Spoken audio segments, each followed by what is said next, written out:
Owen Paterson, the MP for North Shropshire, who's a member of the group Leave Means Leave. Mr Paterson, good of you to join us. Thank you very much. Could you enlighten us on what these chats with the Chief Whip entailed and what message you conveyed? Well, hi, good evening. This was a meeting this morning following a quite animated meeting last night. And we had a long and very sensible discussion with the Chief Whip. Many of us congratulated him, first of all, on the work that he had done getting what is now the European Withdrawal Act through, which is a massive step and a major advance. And what we want to discuss is whether any of the rumours swirling around about what might be the end state are true and what we thought about it. I mean, my views, I've put in a Daily Telegraph article this morning, are very clear. Parliament gave the decision to the British people to decide whether to stay in the European Union. There was a huge vote, the largest vote in history, and the largest majority to leave. And that was further endorsed at the general election, where 85% of the votes went to the two main parties, Conservative and Labour, who very clearly said that honouring the referendum result meant leaving the customs union, leaving the single market, and leaving the remit of the European Court of Justice. And of course, some of these ideas that are floating around, some sort of botched customs arrangement where there's some exemption for goods and not for others, none of those will really deliver that. And economically, they won't be good either. And it seems to me they're being driven partly by the producers, who are very, very interested in the 8%, or what no, it's not, it's about 12% of our GDP, which goes to the European Union, whereas we are interested in the 100% of citizens who would benefit if we had a no-tariff regime. We've always said we want, like, reciprocal free trade with zero tariffs, so we could bring in materials from all over the world, which it's been estimated by some economists would be a benefit of £2,300 a year to every single family.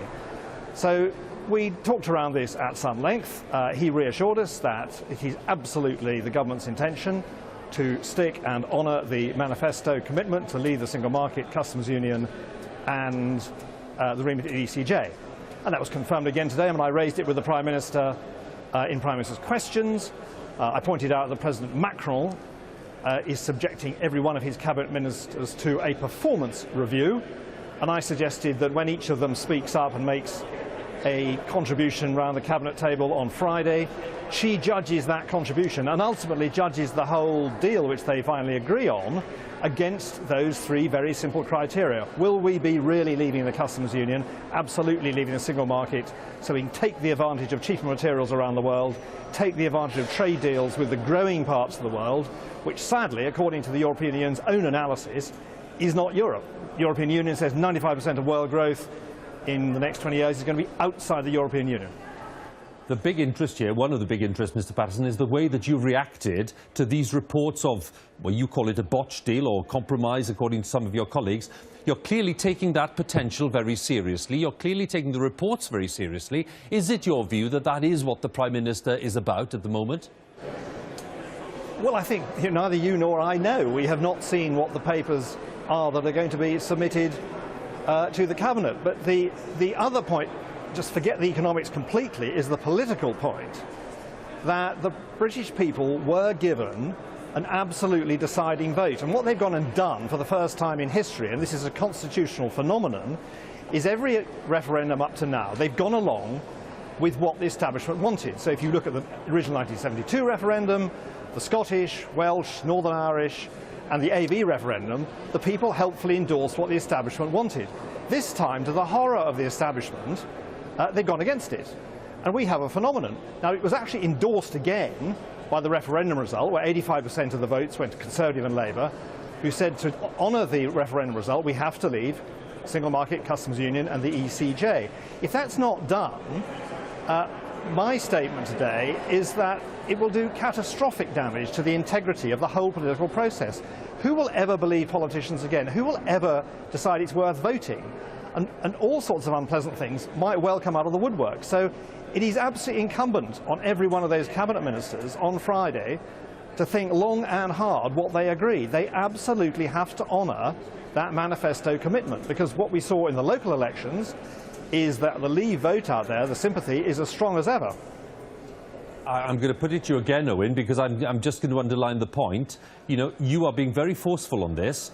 for the simple reason, I think, that you fear that this is exactly what the Prime Minister wants to do.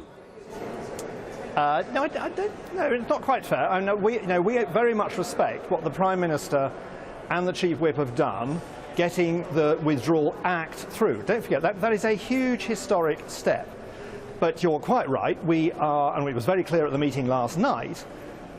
We are concerned. Some are positively alarmed at some of the reports that have come out. Some of the stuff on blogs and websites, etc., been reported. So you're quite right. That has disturbed people, and if it was very good of the Chief Whip to come round this morning, and I suppose probably about 50 people turned up at pretty short notice, which was quite a significant event in its own right.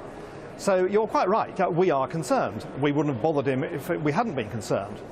But he has delivered, as has the Prime Minister, has delivered with the Withdrawal Act, and he reassured us this morning, and she reassured me and the whole House in questions that we will be delivering a proper withdrawal from the Customs Union, Single Market and the ECJ.